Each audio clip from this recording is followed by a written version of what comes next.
Assalamualaikum warahmatullahi wabarakatuh. Di pagi hari ini, di pagi hari Kamis, di mana Allah Subhanahu wa taala memberikan barokah khusus kepada umat Nabi Muhammad sallallahu alaihi wasallam sebagaimana sabdanya, Allahumma barik li ummati fi bukuriha yaumal khamis sallallahu alaihi wasallam. Di kesempatan ini kita dalam keadaan sehat walafiat, juga lagi rekreasi bersama keluarga. Kita mengambil kesempatan untuk berbincang-bincang santai tentang masalah rekreasi, tanazzuh dengan Pamanda Kiai Haji Nur Zain Tibian. Sehat Kak Dito Paman? Alhamdulillah sehat walafiat. Alhamdulillah. Bagaimana rekreasinya? Alhamdulillah karena bersama keluarga, bersama-sama, jadi nuansanya jadi banyak yang kami bisa dapatkan dari rekreasi ini. Alhamdulillah.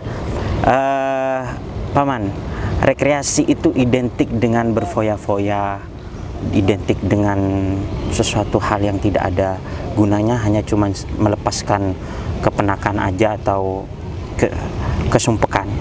Bagaimana menurut jenengan supaya rekreasi ini ada nilai ibadah dan bisa menjadikan kita dekat kepada Allah dan Rasul sallallahu alaihi wasallam?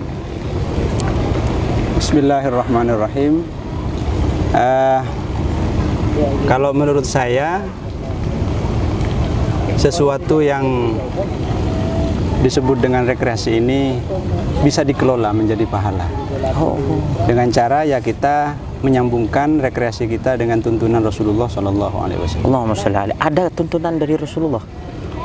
Ya, dalam sebagian riwayat, banyak dalam Faidul Qadir misalnya, dalam beberapa riwayat At-Tabrani dan beberapa riwayat yang lain, ada yang mengatakan hadis ini mursal atau musnad kepada Rasulullah sallallahu alaihi wasallam. Allahumma sholli alaihi. Ada yang mengatakan ini bagian makalah dari para ulama. Ada satu makalah yaitu rawihu qulubakum sa'atan fasa'ah wa fi riwayatin sa'atan wa sa'ah. Jadi kita diperintah untuk menghibur hati ini sesekali saja. Jadi sa'ah fasa'ah. Menghibur hati ya? Ya, yang dihibur itu hatinya. Masya Allah. Karena yang banyak sumpek itu kan hati. Jadi yang dihibur itu hatinya.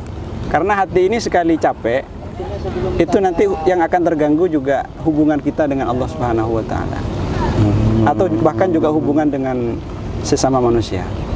Bisa kurang enak, bisa kurang enjoy, bisa kurang berfamiliar. Itu gara-gara kadang hati ini terlalu capek. Capek dalam mencari ilmu, mengajar, atau seperti Iya, karena manusia itu pasti punya rasa bosan. Gitu. Fa innal qulub tamallu kama tamallul abdan. Jadi kalau Sayyidina Ali itu inni la ajummu fuadi bil batil, tapi batil di sini maksudnya aillahwil jais. Saya mengobati, menghibur hati saya dengan sesuatu permainan yang itu boleh hukumnya, li ansyutoh ilal haq. Tapi dengan tujuan agar ketika saya melaksanakan hak itu menjadi tambah semangat. Itu perkataan Sayyidina Ali? Sayyidina Ali bin Abi Thalib. Oh, jadi Sayyidina Ali rekreasi untuk tambah giat? Iya, betul. Makanya dalam satu minggu, ulama itu menganjurkan ada satu hari libur, jangan sampai masuk terus. Termasuk Imam Ghazali dalam Ihya menyatakan itu. Karena satu hari libur itu bukan berarti kita kita main-main, bukan begitu, tapi semacam ngeces. Kalau HP itu ibaratkan ngeces, kalau HP dipakai terus kan panas itu kan, atau jadi dicas untuk kemudian bisa dipakai lagi. Makanya di pondok-pondok setiap hari Jumat. Hari Jumat itu kan liburnya. Kalau di Yaman itu hari Kamis dan hari Jumat, Paman. Liburnya. Kalau di Pondok Sarang itu hari Selasa. Hari Selasa, kayak di Sidogiri dan yang lainnya. Iya, di pondok-pondok Sidogiri dan.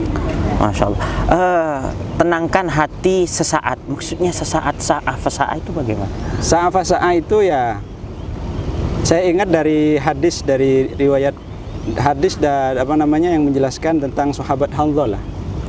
Sahabat Handhalah itu pernah mengatakan nafaqah Handhalah, menilai dirinya munafik, kemudian ketemu dengan Sayyidina Abu Bakar. Setelah ditanya, jawabannya Sayyidina Handhalah ini ya karena beliau ketika bersama Rasulullah seakan-akan beliau itu melihat surga itu langsung, melihat neraka langsung, tapi ketika balik ke rumah kumpul sama keluarga kok terasa beda gitu.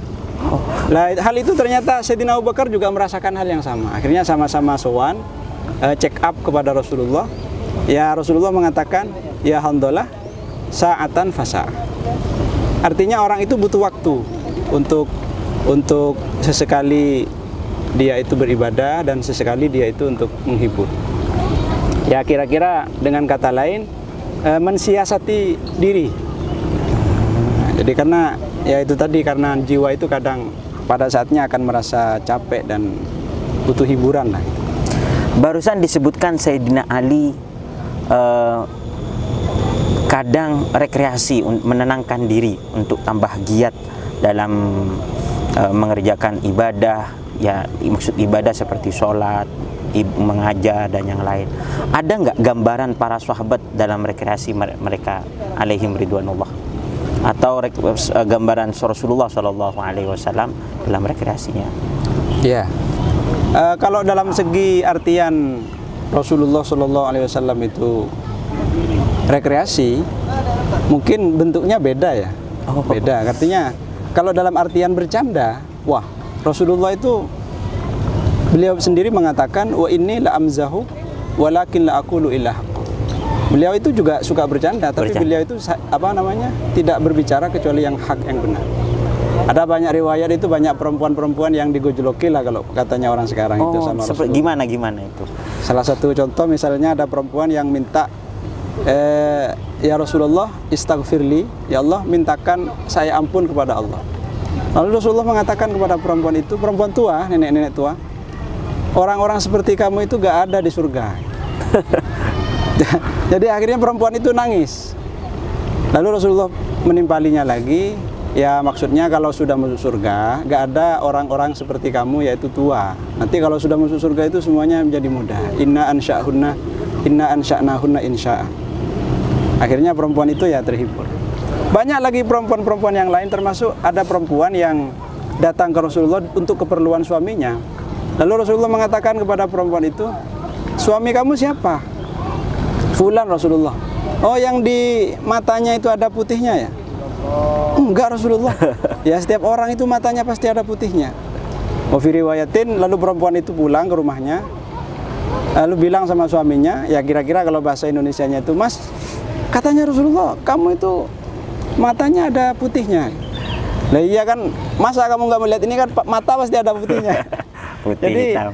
ya bahkan dalam sebagian riwayat lagi, riwayatnya Sayyidina Anas bin Malik, wakan Rasulullah SAW min afkahin nasi ila azwajihi. Rasulullah itu orang yang paling paling senang bercanda dengan istrinya. Sallallahu alaihi wasallam. Gimana candanya Rasulullah dengan istri-istrinya? Pengen kita ini mengikuti Rasulullah dalam hal ini dan semua hal, insya Allah. Misalnya ya, Rasulullah SAW pernah suatu hari itu, ya bisa dikatakan lagi cekcok dengan Sayyidah Aisyah. Lalu waktu itu datang Sayyidina Abu Bakar. Sayyidina Abu Bakar mendengar suara kencang putrinya di dalam. Lalu Sayyidina Abu Bakar masuk, tok tok tok tok. Sayyidina Abu Bakar itu langsung pergi ke Sayyidah Aisyah, mau memarahi, kamu jangan sampai meninggikan suara di atas Rasulullah. Lalu Rasulullah datang gitu, menghalang. Menghalang udah, Sayyidina Abu Bakar nggak berani kan? Sayyidina Abu Bakar keluar. Setelah itu Rasulullah bilang, untung ada saya kan. Kalau nggak ada saya kamu diamuk sama bapaknya kan? Lah lama kelamaan Rasulullah terdengar sudah akur dengan Sayyidah Aisyah. Sayyidina Abu Bakar nerok itu lagi, ya Rasulullah, sekarang kan lagi damai jenengan. Ya Mbok yo jangan saya hanya diajak waktu tengkaran saja, waktu damainya juga saya diikutkan. Jadi banyak ya, termasuk waktu itu ada sebagian istri Rasulullah yang disuruh pakai baju besar, terus kamu pakai baju besar itu, terus nanti bagian pinggir bawahnya tuh diangkat biar kayak manten baru gitu. Jadi itu kan hiburan-hiburan yang jok-joknya Rasulullah yang disampaikan kepada istri-istrinya, dan banyak lagi sebetulnya itu. Bahkan ada satu kitab, mungkin bagi teman-teman yang ingin membaca, karangannya Abul Barakat Al-Izzi, namanya kitabnya Al-Murrah fil Mizah. Ada kurang lebih 50 sekian halaman. Saya baru membaca sebagian, itu banyak sekali riwayat-riwayat tentang candaan Rasulullah SAW.